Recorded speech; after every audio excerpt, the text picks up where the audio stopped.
história na USP já começou no colegial, a rigor. Até hoje eu tenho imagens chegando de ônibus, passando ali pela praça da reitoria, tinha aquela seta com aquela fonte. Era à noite e eu estava indo para um curso sobre Brasil Colônia, na faculdade, no departamento de História da Faculdade de Filosofia. Né? E era um curso todo interdisciplinar que falava do Brasil Colônia, literatura, história, economia, poesia, arte, o barroco, muito interessante. Aí eu fiquei assim já fascinado, né, pela USP e também aquela sensação de estar no colégio e poder participar de alguma coisa na USP, né?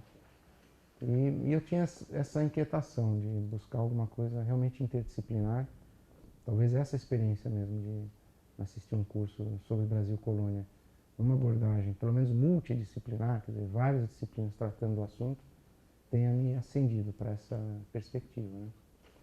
Mas na época você tinha que escolher. Felizmente dava para escolher mais de uma, ou melhor, fazer mais de uma faculdade na USP, né? Então eu queria entender o conjunto das áreas de ensino, de estudo, de pesquisa em humanidades, né? Então acabou que depois de visitar várias faculdades, ir na secretaria, procurar ler os programas, eu optei por economia e ciências sociais.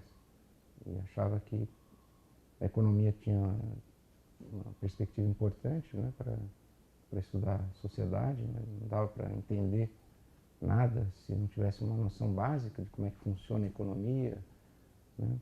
Por outro lado, quando eu vi o programa, as disciplinas na Faculdade de Filosofia, Letras e Ciências Humanas, FFLESH, aí eu vi um monte de questões que na economia nem apareciam, né? Antropologia, filosofia política, né? Eram uns caderninhos coloridos da FFLESH com os programas, né? Eu fiquei fascinado e elaborei uma estratégia de fazer primeiro economia e depois, no ano seguinte, prestar para sociais.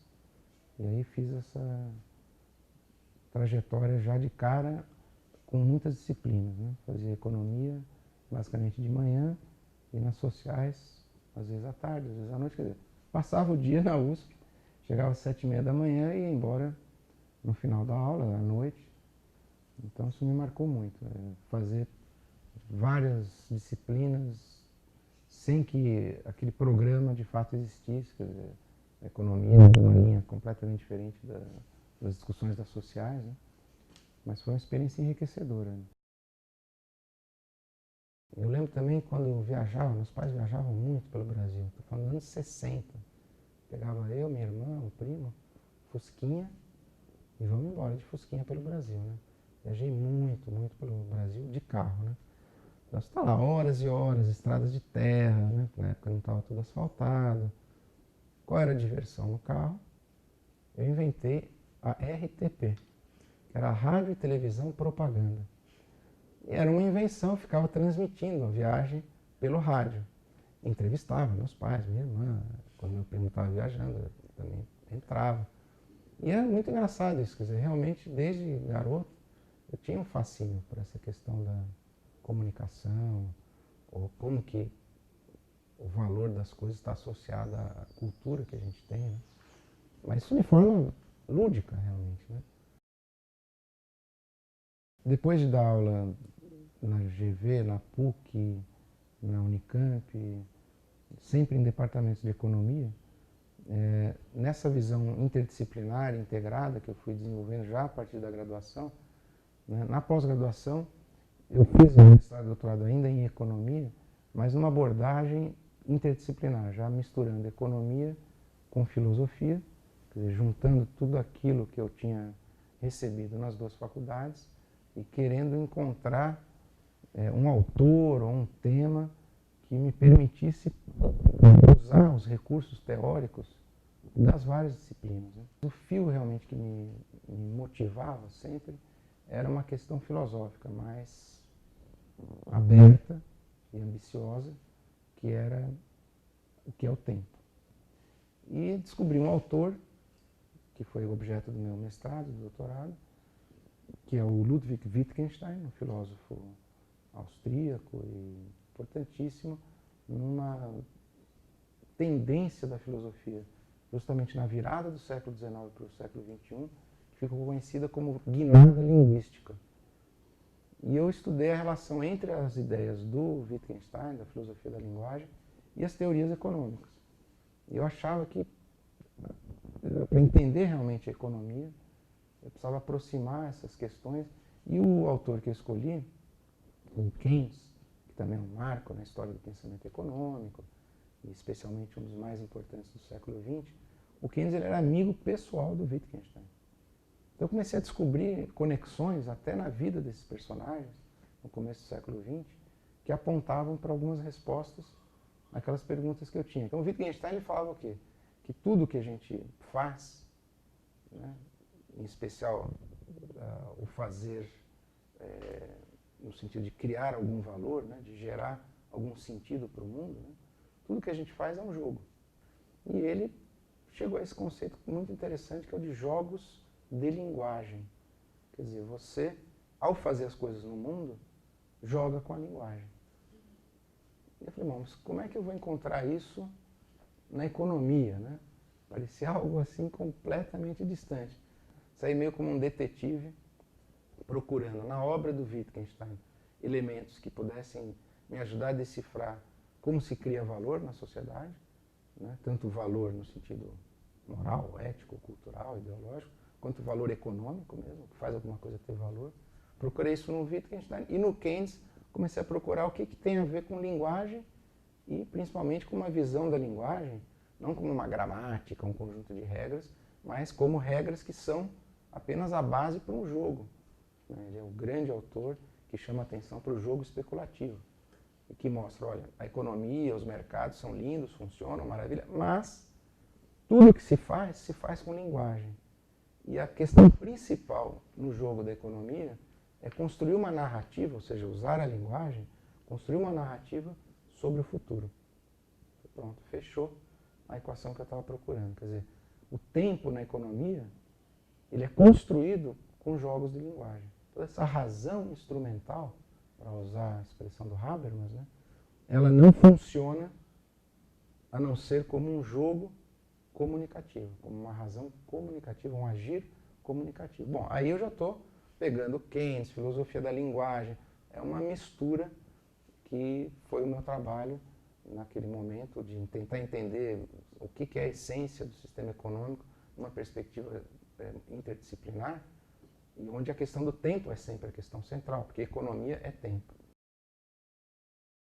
E justamente em função da minha atividade no movimento estudantil, a gente pode dizer que o jornalismo paulista, pelo menos, vamos falar do jornalismo brasileiro, mas dos grandes jornais que estão em São Paulo, assim, o que aconteceu nos anos 80, depois nos anos 90 isso diminui, mas nos anos 80, ou seja, exatamente a minha geração, que sai muito da USP, poucos de outras universidades, mas muito de vários cursos da USP, é essa liderança do movimento estudantil que você vai encontrar nas redações. E, em particular, na redação da Folha de São Paulo.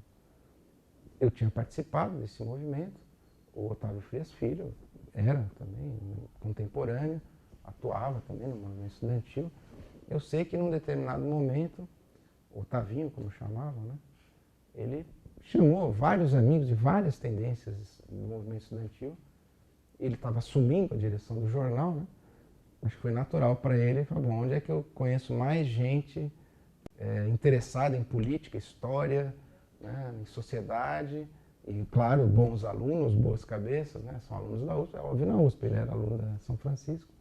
Então, foi muito interessante, uma espécie de uma assembleia de movimento estudantil, só que tinha gente de todas as tendências no auditório da Folha, e não era para discutir nada ligado ao movimento estudantil. Quem quer trabalhar na Folha? A gente não acreditava. Como assim? A gente está aqui lutando contra o sistema, mobilizados, cada um numa tendência política e tal. De repente a gente vai ter a oportunidade de colocar na cabeça do jovem, né, as minhas ideias na Folha. Né? Não, realmente, muita gente foi para a Folha e eu estava no meio dessa turma, né, com 23 anos, tinha acabado o mestrado já, né? Eu tinha começado a dar aula e tal, mas aí realmente veio esse convite E eu entrei de cara já nos editoriais da Folha. Então, e acabei ficando 83, uns 25 anos eu fiquei na Folha. Eu desenvolvi uma carreira inteira, acho que foi com certeza o lugar onde eu fiquei mais tempo trabalhando, é a Folha de São Paulo. Tem um lado de acaso, né? Então, quando eu estava no Instituto de Estudos Avançados e a Cidade do Conhecimento já crescendo como projeto e várias iniciativas com visibilidade, eu um dia, andando ali perto da antiga reitoria, encontrei também uma colega de movimento estudantil e eu estava naquele momento em que eu precisava sair do IA, porque o tempo como professor visitante já estava esgotado, né? E a reitoria tinha interesse em manter a Cidade do Conhecimento, manter o projeto. Então eu tinha que decidir para onde eu ia, não ia, se eu ficava como um funcionário da USP, se eu prestava um novo concurso para sair da categoria de professor visitante e virar um professor concursado, né? E aí eu encontrei realmente uma colega que falou, mas por que você não vem para a ECA? Na USP eu estava numa situação excepcional, ali no alto do Instituto de Estudos Avançados, mas já com a reitoria colocando a necessidade de eu me instalar como professor ou como funcionário em algum lugar, já que no IEA as regras exigiam no máximo 2 anos como professor visitante.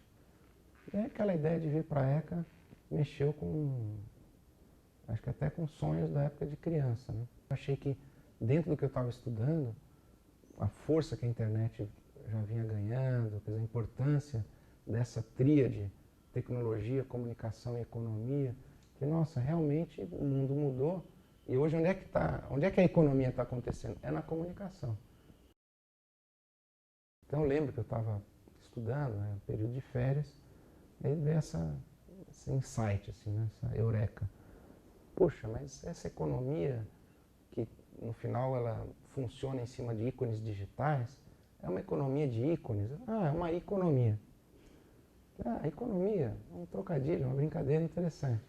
Tem a ver até com jogar com a linguagem, né? Tem a ver nessa brincadeira com a comunicação e a economia, brincando com as próprias palavras, descobrir uma nova, não um novo mundo, esse mundo está aí, mas uma nova forma de ler o mundo, de interpretar o mundo, de narrar o mundo, né? Aí fui para o Google, né? Economia. Nada. Aí já me percorreu realmente um arrepio. Não é possível que eu tive a ideia de uma palavra que não existe. Não, deve ter em inglês, né? É outro lá, economy, economics. Um artigo só eu achei. É o único artigo do Michael Kaplan, onde ele não explorava tanto essa perspectiva interdisciplinar, mas era um exemplo muito concreto de análise retórica da economia, ou seja, o mercado como uma prática comunicacional. Mas não tinha nada além disso, né? Aí falei, então pronto, acabei de inventar uma nova ciência. Eureka, eureka! Vamos fazer um paper. Então, bom, claro, né? Tinha que rapidamente fazer um paper, dizendo que eu tinha descoberto aquilo, botar em alguma revista acadêmica e tal, e assim nasceu a economia.